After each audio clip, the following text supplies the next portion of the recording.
activités minières. 2. Les zones protégées, c'est-à-dire parcs nationaux, réserves naturelles, zones urbaines, etc. 3. Les zones classées comme sensibles par l'État. L'article 310 ceci. Sanctions contre l'exploitation illicite. Toute exploitation illicite est passible de amende financière élevée, confiscation des minerais extraits, saisie des équipements utilisés, peine de prison pour les contrevenants, c'est-à-dire personnes physiques et responsables des entreprises. Alors, nous allons continuer après. Newton Kassinde. Alors, que doit-on faire maintenant que nous avons les Chinois? Il est établi que les Chinois sont là, bien qu'ils soient des Walungu, mais on parle également des Mwenga, on parle des Chabunda. Que faire maintenant que nous savons que les Chinois opèrent à ciel ouvert en République démocratique du Congo? Oui, madame. Moi, en suivant nos amis co-débatteurs qui se trouvent au studio ici, je pense que nous tous nous abordons sur le même chemin. Okay. Et aujourd'hui, nous sommes en train de protéger notre pays, la République démocratique du Congo et notre peuple. Il n'y a pas un autre pays à protéger ou un autre peuple. C'est notre pays, c'est notre environnement. Et il y a les dispositions que nous venons tous de citer ici. Il y a des dispositions pour l'extraction des mines à l'intérieur du territoire congolais. Il y a les 3 phases là. Les 3 phases sur lesquelles il faut que les auditeurs puissent suivre cela très bien, surtout ceux qui se trouvent à milieu ruraux. La première phase, il y a la prospection. La deuxième phase, il y a l'exploration. La troisième phase, il y a l'exploitation. Mais toutes ces 3 phases, normalement, doivent avoir des garanties de protection. Et le peuple doit être informé de ces phases-là.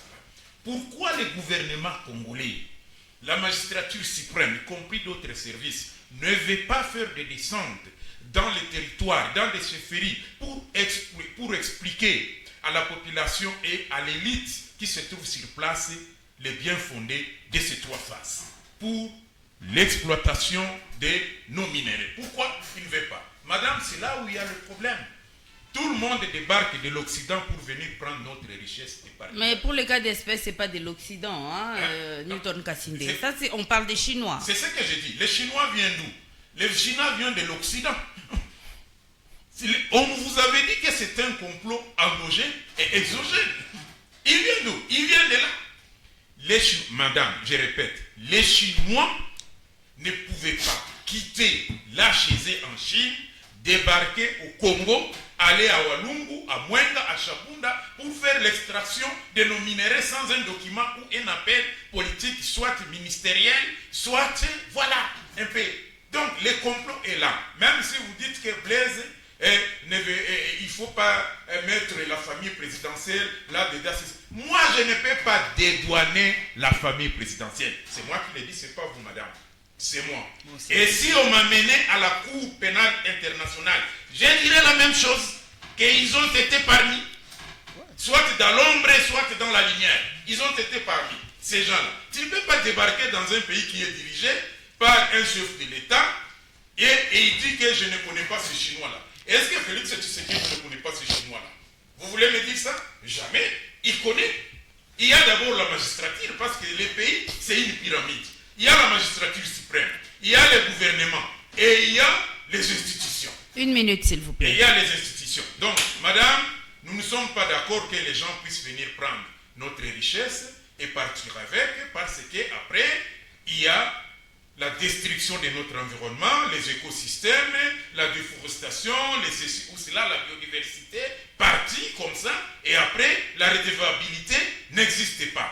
Comment expliquer cela, madame? Donc, notre problème sur lequel M. Pourouts, qui est le gouverneur du Sud Kivu, et d'ailleurs, quand on dirige le Sud Kivu, on dirige un pays. Je ne peux pas le dédouaner aussi. Il connaît ce qui se passe dans cette histoire. Il y a M.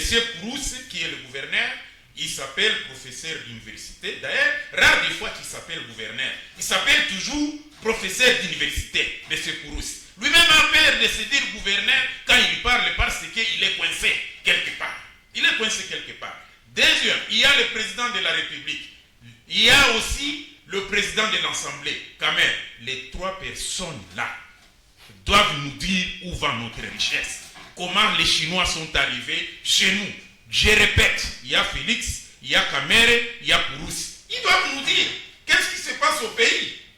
C'est à partir de ces gens qu'on saura que demain ou après-demain, nous serions dans les bonheurs ou dans les malheurs. Vous les voyez dire ça à la population vraiment, Newton Kassim? Moi, je dis ceci. Félix Tshisekedi, est-ce qu'il s'est mis à ses pouvoirs de lui-même? Il a parlé qu'il a été voté. Si tu as été voté, pourquoi tu ne peux pas parler de ce qui se passe au pays par les gens qui t'ont mis au pouvoir? C'est le peuple congolais. C'est comme ça que je dis, on a droit, professeur d'université, intellectuel autre, société civile, fait appel à Félix Tshisekedi pour nous parler. Est-ce que nous allons mourir entre devoirs? Jamais. Qu'ils viennent, qu'ils nous disent où se trouve le problème. Parce que nous sommes riches. Nous avions tout au pays. Les chimistes sont là, les physiciens, les biologistes, les ceci, les cela. Pourquoi nous allons rester comme ça? Merci. Nous devons transformer notre richesse naturelle de nous-mêmes.